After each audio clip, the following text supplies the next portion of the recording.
It's rematch time. I lost at board game Two Truths and a Lie, and I could not let that stand. I am coming for the lead. We are playing another episode of Two Truths and a Lie because I don't want to get lost in the shuffle. Yeah.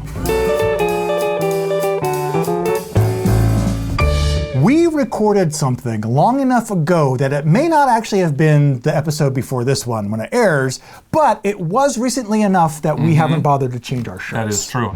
As much as it pains me to say, you are up 2-1 in Two Truths and a Lie. There's the saying, quitting while you're ahead. Sure. So we'll just call this pause while I'm ahead. I brought this shirt back because I was like, I need to redeem myself in the same clothing I was wearing when I lost. Oh, I actually only own like 3 shirts. Oh, so. That's too bad. Matthew is going to give us 2 truths and 1 lie, and we're going to have to pick which one is the lie. Yes. Mm-hmm. So one of these, and you're not going to know what it is either. Play along with us. You know, and let's get started with the next question that Matthew has for us.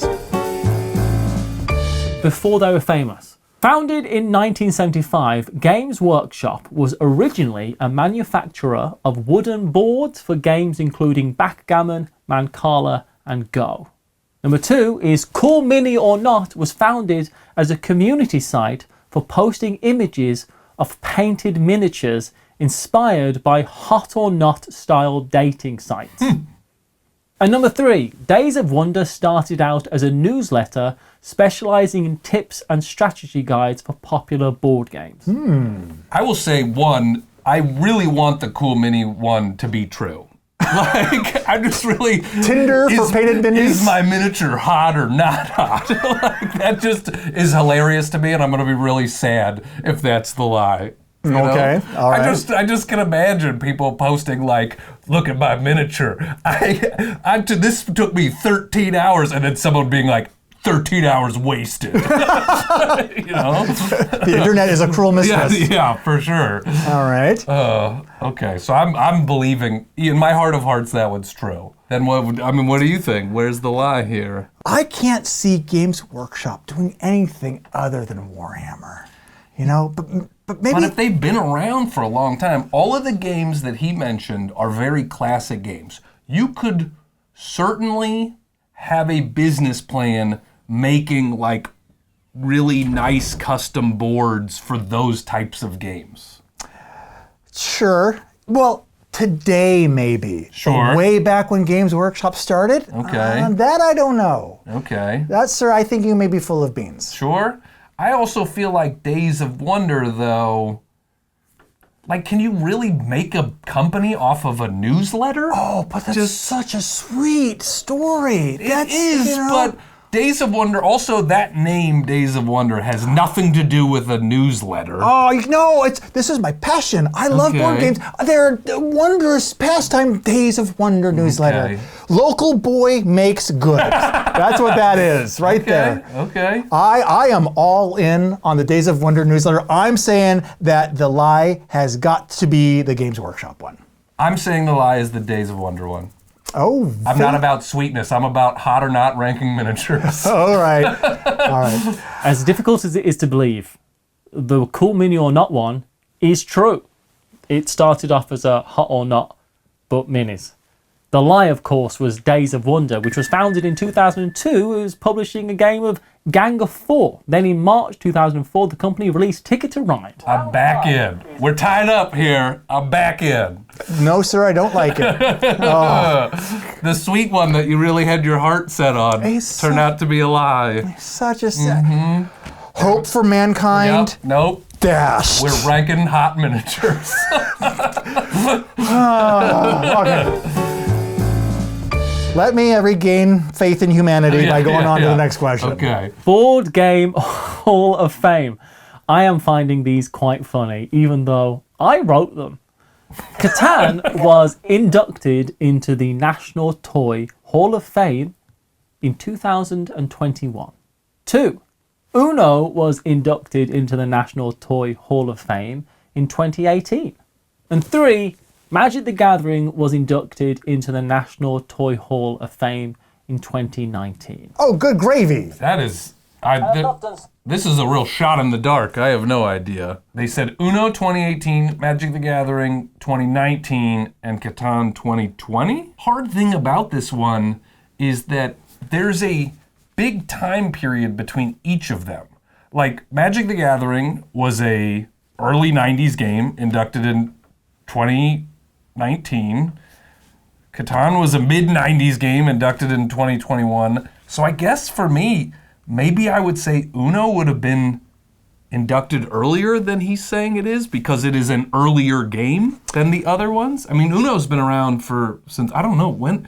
Uno feels like a game that has just always existed. No, when did Uno come out? Do you have any idea? Uno was 1971. It's still. He said completely off the top of his head. Yeah. But I'm just saying, like, the other two, timeline-wise, make more sense than Uno. I feel like Uno has been one of the highest-selling games for a long time, so you would have inducted it before 2018 or whatever he said. Okay. So that's your pick. That's my pick. All right. Aha, I think I've got you. Okay. See, I'm taking a different approach. Okay. I'm looking at the Toy Hall of Fame. Here is an organization that a few years ago inducted Stick into the Toy Hall of Fame. Really? Yes. Only recently? Like Okay. within the last 5, 6, 10 years, since 1971, sometime between now and 1971, they have inducted Stick into their Hall of Fame. So they have a very specific kind of size and scope and reach of games that they are looking for. And I think that Magic the Gathering is too complex to be in the Toy Hall of Fame. Oh, you just think it's not even in there. I don't think I was thinking more about date. You're thinking more of just not even in there. That's okay. So I'm thinking that Magic the Gathering is the lie for that reason. Interesting. Though, interesting. Magic the Gathering, I feel like, is the groundwork for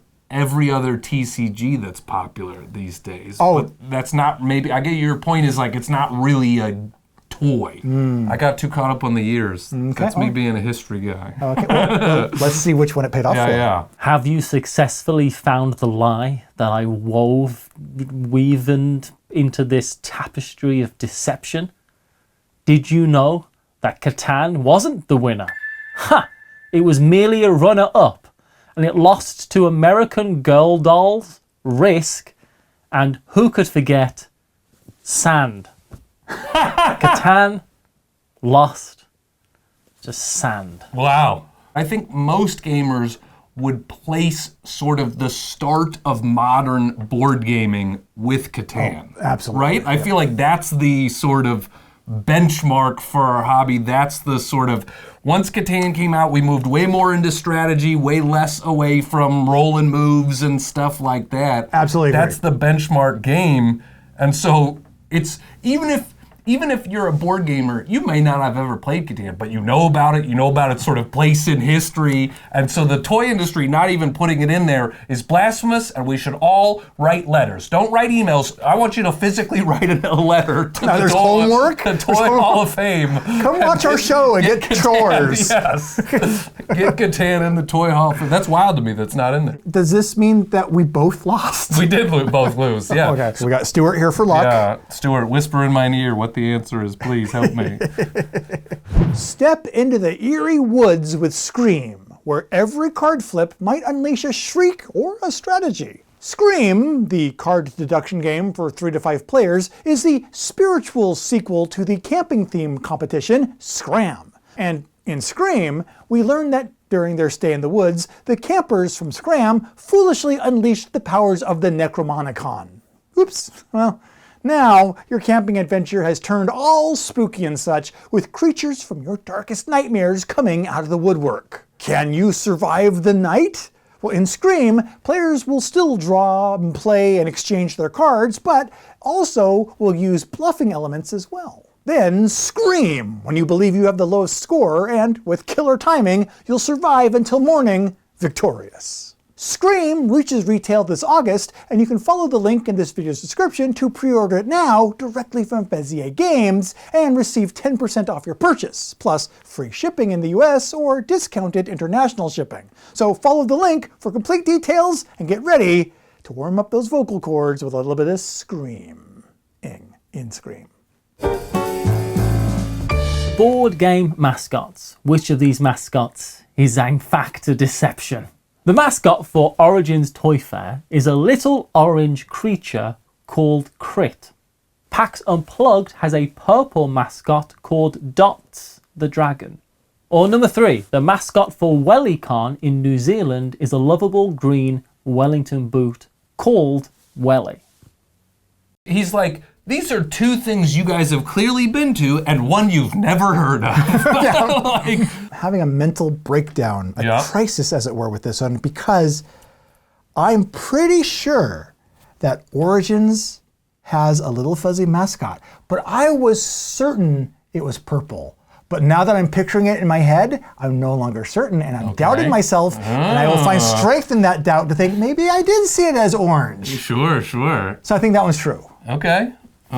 I obviously know nothing about the third one. I just know nothing about that convention and its mascot. I know what my pick is.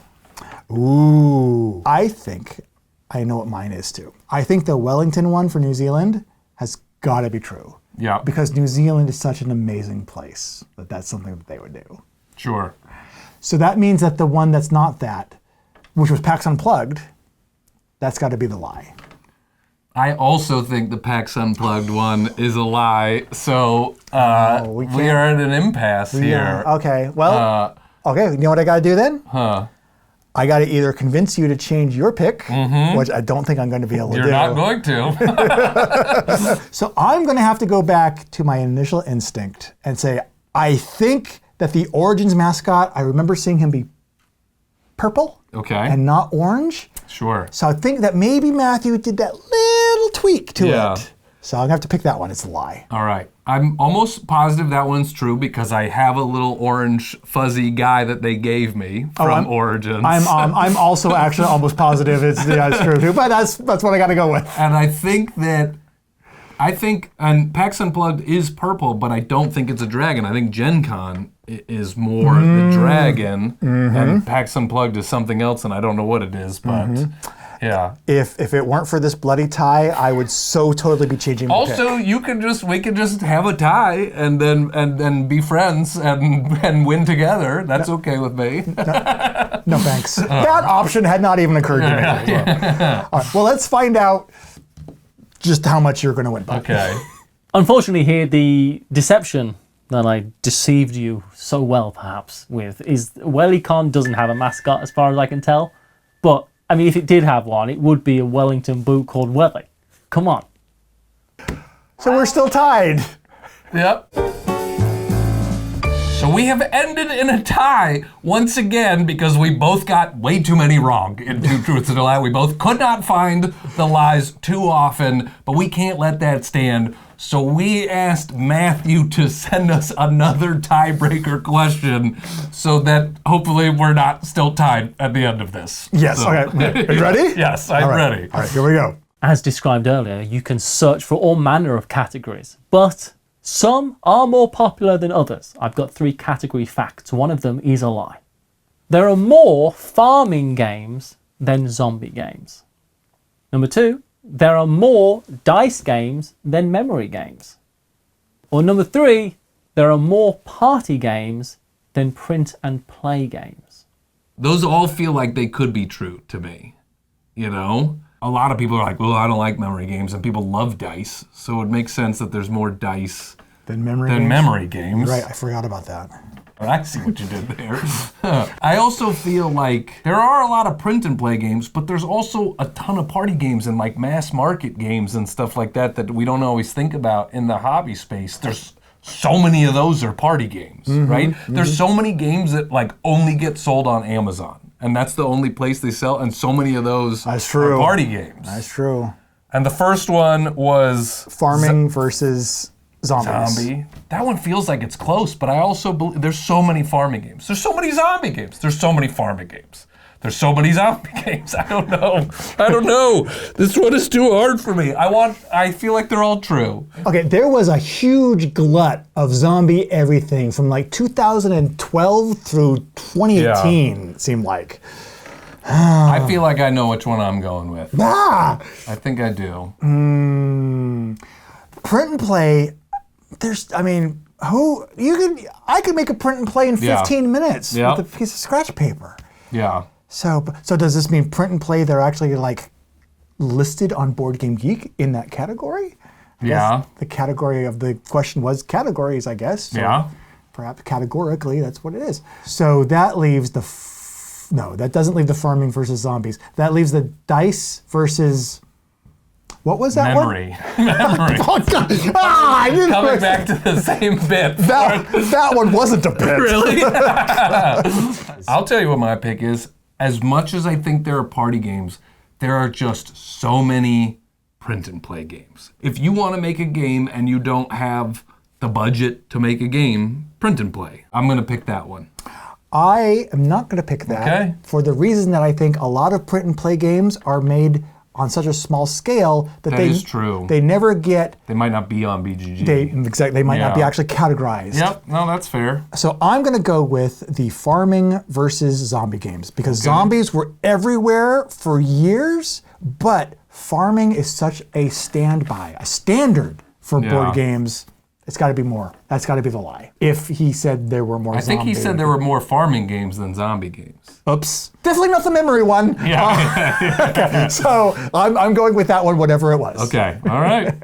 The lie was number 1. There are actually more zombie games than farming games. There's I accidentally got it right. 306 farming games and 1,520 zombie games. Wow. Grant, you played a good competition. I've lost 2 games of this in a row. That's what made it a good competition for me. So, Yeah. all right, Grant, what you got first? At PAX Unplugged, I got to play the new game El Paso, which is coming out soon, which is a version of Great Western Trail that is meant to be a little shorter, a little bit more accessible, a little bit easier to teach. And personally, I am more of a medium weight gamer than I am a heavy gamer. You know, if I have 4 hours to play games, I want to play 3 games. I don't want to just play 1 game. And so I'm not a big Great Western Trail guy, but El Paso, boom, that's a version of Great Western Trail that I can play in an hour, in 90 minutes, something like that. And so if you're looking, I mean, obviously Great Western Trail is very highly ranked. It is a great game, but it doesn't work for everybody. And El Paso, I feel like, brings in a new audience to the sort of world of Great Western Trail, which I like a lot. I'm happy that it exists. So that's my pick. I think that's a really good pick. Yeah. Thanks for joining us, and we'll talk to you again soon.